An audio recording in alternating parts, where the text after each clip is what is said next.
Well, good morning. Welcome back. I'm Greg Weber.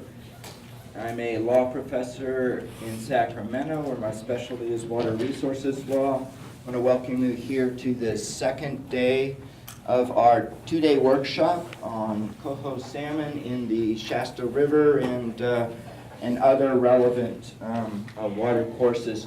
We have a busy day today. I put a very high-level day 2 agenda up on the wall. Most of you have the full agenda. If not, there were copies yesterday. I'm not sure if there still are. But we have a little bit of unfinished business from yesterday, and then we've got 6 presentations to look at a variety of supplementation techniques, and I'll talk more about that later. And then that's all leading up to an afternoon panel discussion. For those of you who are public observers, we have a time in the afternoon scheduled for public observers. I'll also put up this question bank in the back with a marker so that if a question comes to you in the middle of the day and you want to make sure it's captured, put it up there. And yesterday when the public question time was up, nobody had any questions, but we did have these.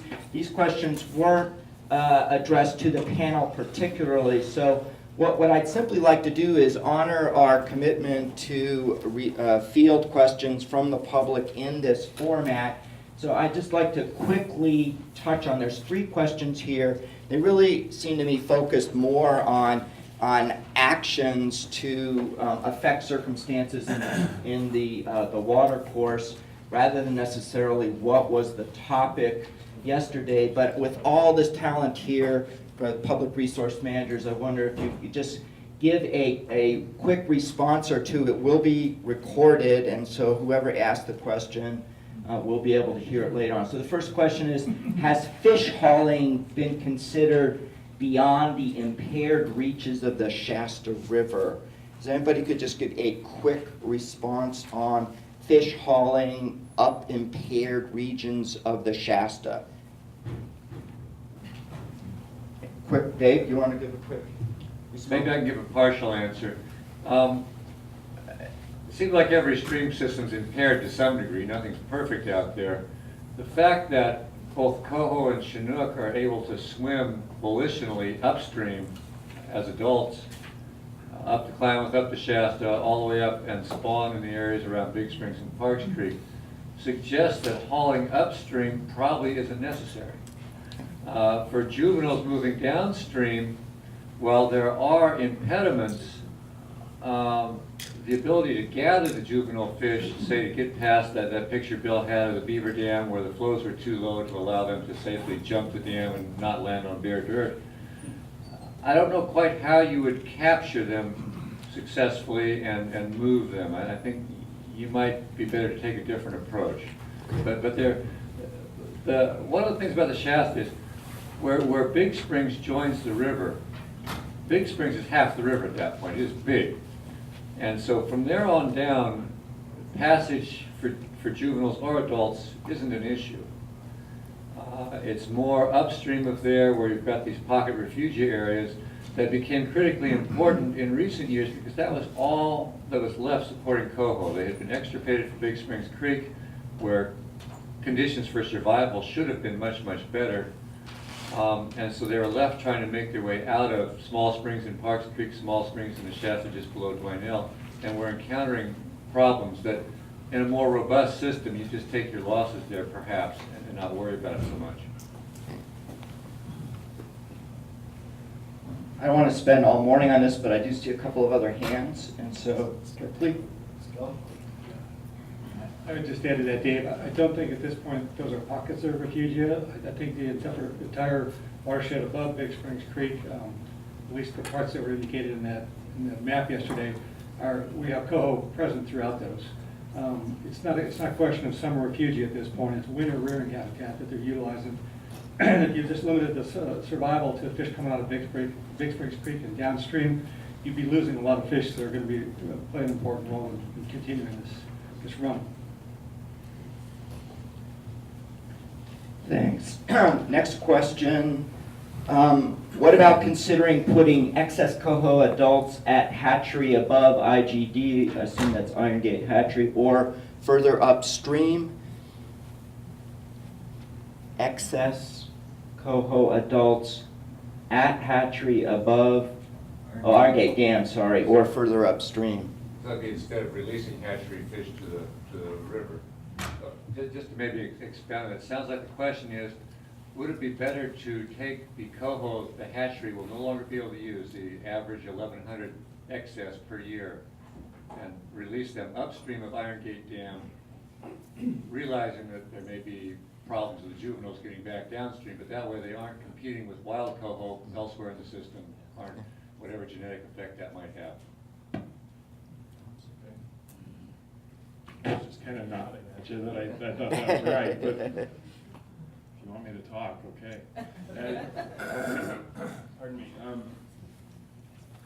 So the issue with that is, again, the uncertainty surrounding your ability to actually realize anything from doing that. I mean, it certainly can be done. It's being explored in the Central Valley right now, putting fish above barriers, and there's just a tremendous amount of uncertainty associated with it.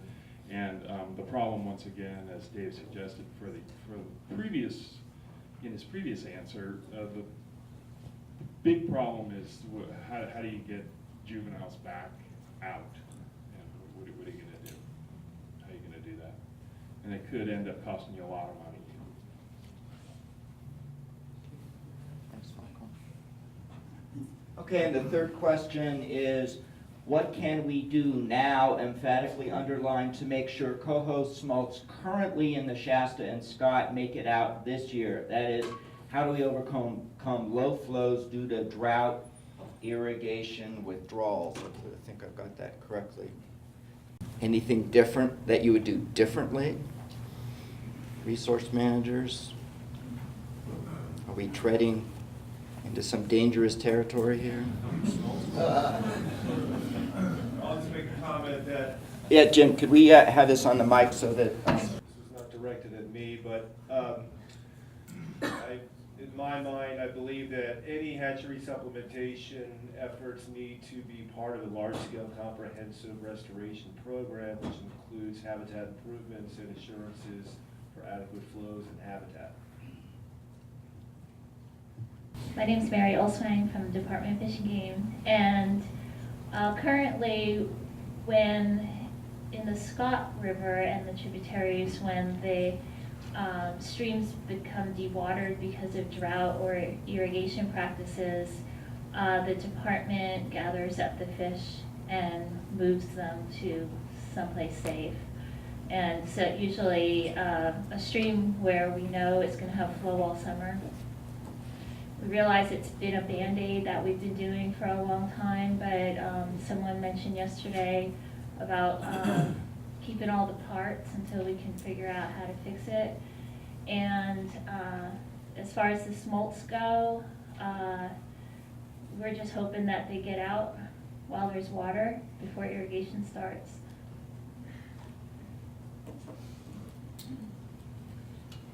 Hope, optimism, what else do we have? Following up on that, we know the smolts are leaving between the end of March and the early part of June. So we know irrigation is also going to begin in the 1st of April.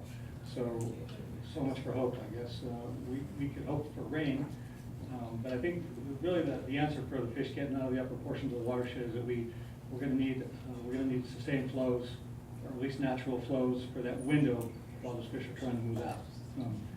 If we see a drawdown like we've seen in the past, we're going to see mortality like we've seen in the past. So I think we need to maybe put some ideas on the table as to what it would take to keep flows going.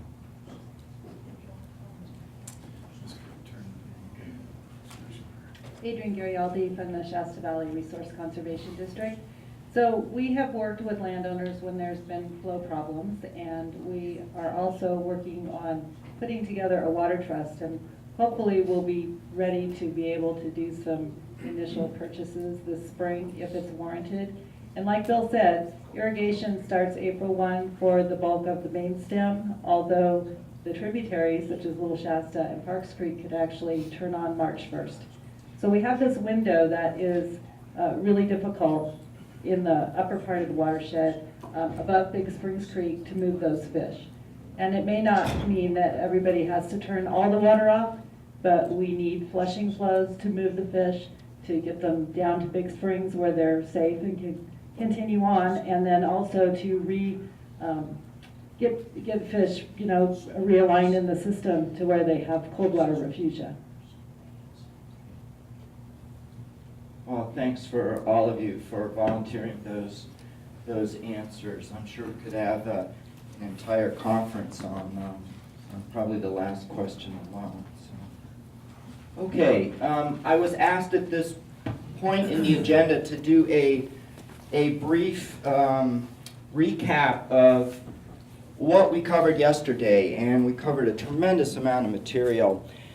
So what I've tried to do is follow in the footsteps of the eminent and very successful presenters yesterday by giving a very crisp distillation of all I heard. Now, I am not a fish expert. I'm just a lawyer. So this is going to be fraught with oversimplification and lack of precision, both as just plain English, but certainly as far as technical terms. But for what it's worth, this is what I took away yesterday. I think I have 5 slides here, so you can read them as well as I can. So I'm not going to read them. There's no point in me reading. Well, actually, maybe there's a point for the recording. So habitat has been improved because of efforts. There are still challenges. There is no single change in the system that can act as a silver bullet to restore the native populations. And public resource managers need to continue to think strategically when focusing their efforts to improve habitat. So, why don't I go through all of these, and then I'm happy to take corrections, pushback, whatever here. Now we're getting an area that was definitely very new to me, but what I took away was that the hatchery operations have substantially impacted the genetic diversity of Coho, and basically in a narrowing way, not in a broadening way, in the Shasta and elsewhere in the middle and lower Klamath.